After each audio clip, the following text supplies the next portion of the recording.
Alors nous sommes entre nous, hein, sur France 3, centre fondu de la course à pied. Vous avez la grande chance d'avoir avec vous Bernard Faure, qui est certainement l'un des plus fins connaisseurs du marathon en France, je le pense. Et Stéphane Diagana, qui est un reconverti, je dirais, c'est ça, un repenti du 400. Un repenti du 400 et un reconverti du marathon. Donc ce sont deux pratiquants. Stéphane le pratique d'une manière régulière encore, Bernard l'enseigne, je dirais.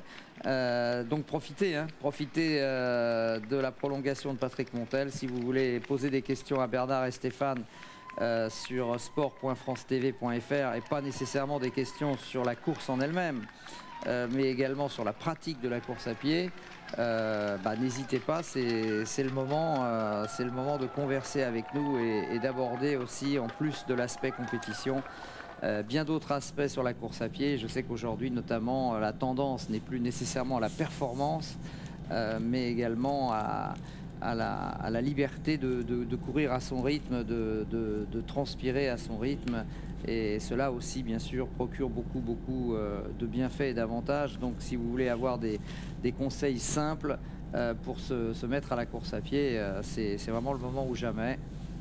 C'est vrai que c'est pas toujours facile, Stéphane, quand on n'a pas l'habitude de courir, de se dire je vais m'astreindre à la course à pied. C'est quelque chose qui fait peur, parce que c'est quelque chose qui peut faire mal aussi. Oui, et puis c'est vrai que c'est quelque chose que l'on croit naturel aussi, et en fait ça s'apprend. Il y a des règles fondamentales à respecter pour pouvoir progresser. Même si on n'est pas dans une logique de performance, c'est toujours agréable de progresser. Bien sûr. Parce que même si on est sur des objectifs de santé, quand on progresse, ça veut dire que la santé progresse aussi. Et donc il faut bien se renseigner, bien s'équiper aussi, de manière adaptée par rapport à son projet. Et notamment pour ceux qui sont en surcharge pondérale et qui se disent que la course à pied ce n'est pas pour eux. Et c'est faux. Donc profitez de la nuit qui porte toujours conseil. C'est faux, parce que vous pouvez tout à fait adapter les méthodes des gens de haut niveau et les décliner, je dirais, à des vitesses basse, y compris à la première allure, qui est celle de votre footing tranquille, que si vous n'êtes pas adapté, ou si vous débutez, ou si vous êtes en surcharge pondérale, vous pouvez effectuer par intervalle training. C'est pas parce que vous allez couper avec des petites pauses de temps en temps que vous allez pouvoir que ça va dénaturer votre pratique. Au contraire, ça vous permettra d'évoluer vers du non-stop après. Et effectivement, il y a toute une communauté de coureurs qui revendiquent le droit à la lenteur. Ils revendiquent simplement le droit d'exister et de transcrire la course à leur niveau, à leur état de forme, à leur envie. J'ai le droit moi aussi de courir, même si je ne vais pas vite. Voilà. Et on peut aussi imaginer des duos, ce qui serait pas mal d'ailleurs. C'est toujours sympa de courir avec quelqu'un plutôt que de courir seul. Et notamment un duo vélo-course à pied, où l'un est sur le vélo, l'autre court, avec évidemment alternance des efforts, vélo, course à pied. On peut marier avec plein de choses, effectivement, et ça vous permet de durer, de prendre du plaisir, de partager. Là, c'est l'aérobie qui se décline un petit peu différemment. Bon, il n'est pas question de faire ce que le monsieur fait là-bas à côté, parce que vous savez que suivre un groupe de marathon à 20 km/h à vélo, si vous n'avez pas un bon vélo, si vous n'êtes pas entraîné, c'est pas facile à faire. Ça peut être difficile des fois. Mais là c'est bien. Bref, je veux dire, l'entraînement, quel que soit le niveau, est d'une richesse infinie, et on peut aider véritablement tout le monde. Personne ne peut être exempt de conseils, et je dirais d'amitié pour les conseils. Voilà. Retour sur le peloton, mais n'hésitez pas sur la prolongation de Patrick Montel, sport.francetv.fr. Ceci dit, je vais vous dire, moi, ça représente quoi un tournoi de tennis pour quelqu'un qui est dans le top 10 au niveau du tennis mondial? Vous pouvez faire des tournois tous les mois. Un marathon, vous en faites un par an. Oui, enfin, toutes les semaines, bien sûr. Donc, bien sûr, c'est beaucoup d'argent, mais si vous comparez par rapport au tennis, si vous comparez par rapport au football, il ne faut pas, comment dire, et si vous regardez aussi que toute la planète court à essayer de se mettre un jour... On en parlait hier soir pour le 100 mètres, Patrick. je ne vois pas un être, enfin si malheureusement, mais 80% je dirais de l'humanité a un jour à l'école couru au moins 100 mètres, que vous soyez garçon, fille, etc. Ça vous parle. Vous avez essayé ce geste, alors c'est peut-être un peu moins vrai pour le marathon, mais la course, vous avez toujours essayé de courir un petit peu longtemps et c'est un effort qui parle et qui est un sport de pauvres d'ailleurs, il faut le dire, hein. Vous ne nécessitez pas beaucoup d'équipement, vous pouvez faire ça n'importe où, donc je dirais que la compétitivité est extrême par rapport à d'autres sports, c'est incomparable. Qu'est-ce qu'on leur dit là? Oui, allez chercher à gauche. Est-ce que l'Asie, qui par le passé, dans les championnats du monde, les Jeux Olympiques, a tiré son épingle du jeu, souvent d'ailleurs, en battant quelquefois l'Afrique, est-ce que l'Asie a sa chance aujourd'hui, Bernard? Est-ce que vous pensez que les Asiatiques ont encore une possibilité de dominer le Kenya, l'Éthiopie, l'Ouganda? Il y a toujours une possibilité parce qu'ils ont du talent, ça correspond à leur nature. Mais quand vous savez par exemple que Kirui était allé se préparer au Japon, je pense que, et c'est pas un précurseur en la matière, je pense que la culture du marathon est au Japon surtout et dans les pays asiatiques, mais que la tradition et la force, je dirais, physiologique est en Afrique. Et je pense que ça va être de plus en plus difficile quand même. Ouais, j'ai discuté avec Asahara, je ne sais pas si vous vous souvenez de ce sprinter japonais, et puis Dai Tametsu, le coureur de 400 que j'ai croisé à l'hôtel. J'aurais dit parler des chances de médailles qu'ils avaient, dit on n'a plus beaucoup, et je vous dis le marathon, ils avaient l'air assez dubitatif par rapport aux chances sur le marathon japonais. Oui, il faudra qu'on soit un petit peu renseigné sur la température, voilà un petit peu comme les marcheurs, si vous avez suivi les nécessités de se rafraîchir, d'aider le corps à évacuer la chaleur, et c'est pour ça qu'on se met un petit peu d'eau fraîche sur le corps, et puis bien sûr boire, se ravitailler. Moi je suis surpris quand même, pas se déshydrater. Je suis surpris qu'à ces allures, il y ait déjà tant de garçons distancés, non pas qu'ils ne sont pas bien, mais simplement qu'ils n'ont pas envie de suivre le tempo imposé en tête, qui n'est pourtant pas un tempo de folie, on vous l'a dit. Hein. Peut-être de partir en sur-régime, de se ramasser, et qui plus est de se ramasser dans des conditions extrêmes, fait peut-être un petit peu peur. Alors vous voyez que là il y a un faux plat, voire peut-être même une côte, parce qu'on n'est pas dans la configuration de la marche. Hein. Voilà, nous sommes on remonte vers le nord, comme dit Stéphane, on va se retrouver du côté du centre-ville dans pas longtemps. Avec le peloton, donc un peloton qui s'étiole malgré le rythme pour l'instant relativement prudent encore, qui est en train lui d'assurer le tempo avec toujours la volonté, le souci de se rafraîchir et surtout de s'asperger pour faire baisser la température corporelle. Oui. C'est pas facile, ça c'est comment dire, l'un des exercices les plus difficiles que d'essayer de boire sans s'arrêter, parce qu'effectivement quand vous participez à un marathon à Paris ou ailleurs, vous pouvez, si vous courez en 3h30, 4h, il est souhaitable et recommandé pour se ravitailler de s'arrêter, prendre son gobelet et repartir. En courant, c'est extrêmement difficile. Si vous voyez les montagnes derrière, là vous voyez à 10 km, hein, on est vraiment dans un endroit très propice aux randonnées. Puis ici, bon, on n'a pas eu l'occasion d'en parler trop avec Minju parce que on n'a pas parlé, on ne pouvait pas parler de tout, mais c'est vrai que le sport national ici, c'est la randonnée. Oui, d'ailleurs, c'est étonnant de voir le nombre de magasins dédiés à la randonnée, à l'équipement. Toutes les grandes marques internationales et d'autres, même qu'on ne connaît pas chez nous, sont présentes avec leurs petites boutiques, ou même leurs grandes boutiques, et avec des points de vente partout. C'est hallucinant, je trouve. Et pour revenir à ce que dit Stéphane, qui est très très intéressant sur toutes ces marques présentes, c'est simplement actuellement, je dirais, comment dire, pas la concrétisation, mais la marque d'un phénomène un petit peu nouveau, c'est qu'avant il y avait la course d'un côté avec la compétition, et même pour, si vous n'êtes pas un champion, l'envie de progresser, d'améliorer des records, de se chahuter un petit peu la vie, et de l'autre côté, la rando, sympa, qu'est-ce que tu fais? Moi je marche, et ben moi je cours. Et là maintenant on arrive à fondre un petit peu les deux, à se dire c'est pas fromage ou dessert, est-ce qu'on peut pas des fois élever le seuil d'activité de la course, de la marche en courant un petit peu, pourquoi pas vivre ou l'un ou l'autre, ou parfois les deux ensemble. Il y a une modulation de la pratique qui est très très intéressante, sauf que bien sûr quand vous êtes dans la presse et que vous faites partie du bus de presse. Voilà, là il y a une troisième deuxième option, c'est carrément prendre la voiture. Et de regarder les autres faire. Les autres faire leur effort, mais enfin ça c'est la moins bonne option quand même. Hein. Sauf que là il s'agit bien sûr de gens qui font leur travail, mais pour le reste il vaut mieux de faire tout ça à pied ou en courant. C'est pas vraiment une très belle ville, on peut pas dire. Non. Non, c'est vrai.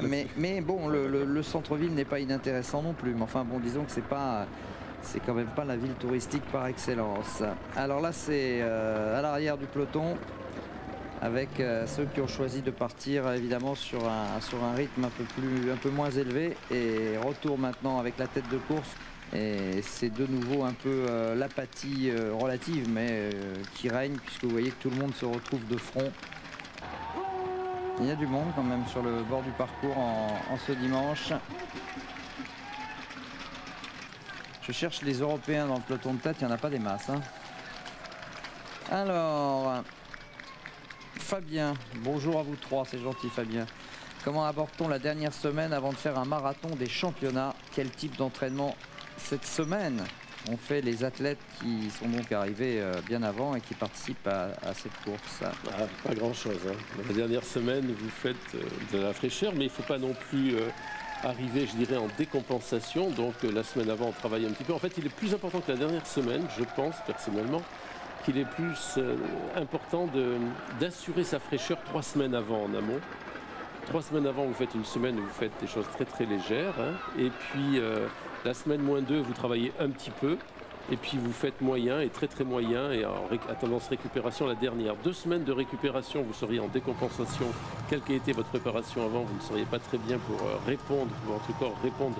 Oh là là là, attendez, excusez-moi. Oh non, alors ça par contre, ça c'est gênant. Hein. Il était véritablement embarqué dans le mauvais... que fait le chef de gare? Oui.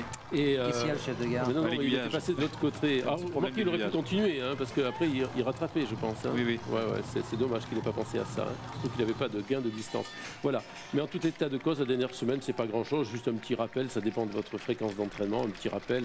Bon, je pense qu'ils ont couru tous les jours un petit peu, peut-être 1 ou 2 journées de repos, pas plus. Mais vous savez, pour eux, faire 20 minutes de petit footing, c'est comme si vous allez au supermarché du coin. Hein, donc, c'est pas un problème. Je ne sais pas ce que vous faites, Stéphane, vous, avant la dernière semaine, quand vous préparez un marathon.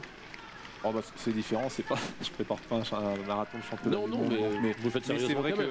oui, bien sûr, mais c'est vrai que pas grand chose. Mais en général, j'essaie de maintenir peu de choses, mais de qualité. Par contre, il a failli se prendre le vélo. Sur des distances pas trop longues et de qualité, Bernard. Voilà, des efforts plutôt qualitatifs au-delà du rythme, mais pas très longs. Voilà, juste pour les sensations. Mais pas trop au-delà non plus, un petit peu plus vite que le marathon, j'imagine, non?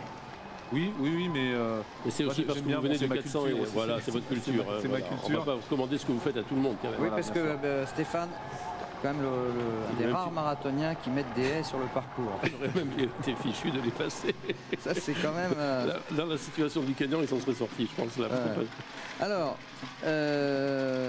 pourquoi n'y a-t-il pas de représentant français sur marathon, demande Jean. Oui, c'est une bonne... C'est une bonne question. On est un petit peu désolé du tournant que prend le marathon en France. Voilà. Mais c'est vrai que la tradition du marathon est bien en train de se perdre un petit peu en France en ce qui concerne l'élite, le haut niveau. Ça, c'est vraiment très regrettable.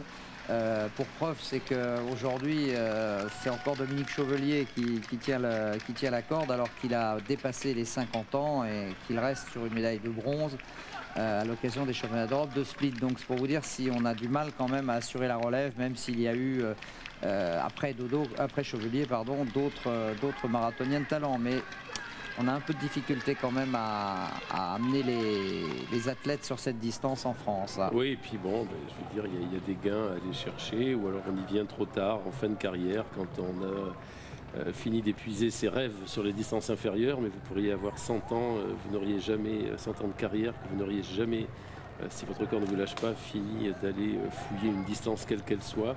Donc peut-être faut un petit peu plus de recul par rapport à ça, aller se dire, bon ben, toi tu vaux tant sur 10 000, est-ce que au maximum tu feras ça? Est-ce que ça peut te permettre de t'épanouir, ou est-ce que ce serait pas mieux déjà de monter directement sur marathon? Mais pour ça, il faudrait peut-être une volonté fédérale et les moyens aussi financiers de convaincre aussi peut-être. Maintenant, est-ce que vous pouvez aussi donner des moyens financiers à quelqu'un qui n'a pas encore prouvé, qui est en devenir? Il y a une certaine peut-être injustice. Il a l'air bien là. Ouais, il est bien. Ouais, peut-être un peu trop. Il se montre un peu trop, me semble-t-il, mais en tout cas, il a l'air d'être dans un très très bon jour. Oui, quand vous pouvez faire une petite accélération de ce genre, c'est que vous êtes bien. Après, il ne faut pas en faire trop parce que la course, c'est un problème d'équilibre. Tout changement de rythme est néfaste, mais enfin, ils ont cette propension à pouvoir faire. Combien ferait Diniz sur marathon? Demande Jim. En marchant, je sais pas, si c'est en marchant, il peut le faire en 3 heures, hein, quelque chose comme ça. S'il se met à la course, il y a une adaptation spécifique. Sa limite n'est certainement pas cardio-pulmonaire. Hein. Il a une des plus belles cylindrées du circuit, certainement équivalente à ces garçons-là. Après, c'est un problème de. S'il se mettait à fond sur le marathon, il nous ferait certainement un 2,30, un 2,20. Mais enfin, c'est pas son truc. Il faudrait travailler le pied de manière différente, c'est pas possible. C'est une problématique à peu près comparable à celle d'un bon cycliste qui se met sur le marathon. C'est-à-dire que c'est le choc, la destruction musculaire. Qui est complètement différente de la marche ou du cyclisme quand on vient sur le marathon. Jalabert fait 2,50, c'est ça? Voilà, mais la première fois 2,45 il a fait, je crois, à Barcelone, il me semble, sur un parcours qui n'est pas facile en plus. Et la première fois, quand il témoignait, il disait: j'ai jamais fait quelque chose aussi dur. On a du mal à imaginer, sachant ce qu'est le Tour de France, mais parce que c'est une autre difficulté. Et forcément, il a dû être surpris par l'exigence musculaire que demande le marathon en termes d'impact, de choc et de destruction. Je crois que les meilleurs, c'était Laurent Brochard de 2h36, etc. Enfin, c'est affolant de voir que quand on voit la cylindrée qu'ils ont, et puis la similitude qu'il y a au niveau, je dirais, organique entre le marathon et le cyclisme. Même Armstrong avait fait 2h50 et tout, on voit quand même la difficulté de s'adapter spécifiquement aux gestes de la course. Hein. C'est pas que... Alors que les mêmes, vous les auriez pris tout gamin, et plutôt que de verser dans le vélo, ils seraient versés dans la course à pied. Bah, c'est des garçons qui auraient été à 2,15, à 2,10 sans problème. Hein. Et s'ils étaient nés au Kenya en plus. Oui, et bien sûr. Wang, un peu lâché. Y a-t-il, Drio demande, des délais d'élimination au marathon comme sur les courses de vélo par exemple? Non, hein. Ce serait cruel. Cours 10 km toutes les 2 semaines. Je souhaiterais m'essayer au marathon pour la première fois. Avez-vous des conseils pour bien s'entraîner à l'épreuve? Combien de temps de préparation? Comment s'y prendre en termes de distance à parcourir régulièrement avant l'épreuve? La première chose à faire, c'est déjà d'assumer une certaine fréquence d'entraînement. Et on sait, quelle que soit l'activité physique, que c'est 3 par semaine. 3 fois par semaine. Il vaut mieux faire 3 fois 20 minutes par semaine qu'1 heure par semaine si le problème se posait en ces termes. Il ne se pose jamais en ces termes, bien sûr. C'est-à-dire ne jamais perdre complètement mémoire de l'entraînement avant de recommencer un autre. Hein. Et même toutes les études pour la santé le montrent. Ce n'est pas, on parle toujours de ce chiffre 3 et 3 fois 20 à 40. Ouh là là là.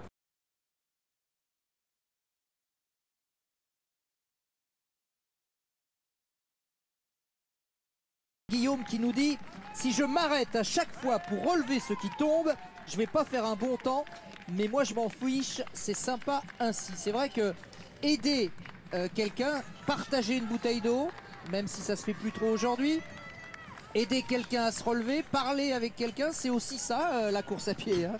Oui, je pense qu'il y a une envie manifeste de partager ça. Sinon, vous iriez tout seul faire vos 42 km pour vous prouver que vous pouvez le faire. Il n'y a pas besoin d'organisation. Hein. Quelques ravitaillements prévus à droite à gauche avec des amis, avec des maisons que vous connaissez, et puis vous le faites. Je crois qu'il y a une réelle envie de partager ça. Et le partage, ça signifie simplement, une vibration supplémentaire. Voilà.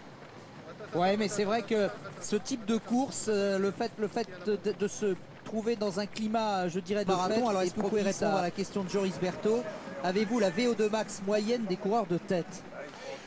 Écoutez, on ne sait pas, mais on pense que le début du niveau international, c'est 80. On annonce des 85. Les plus belles, alors VO2 max, c'est la consommation maximum d'oxygène que vous êtes capable de consommer par minute.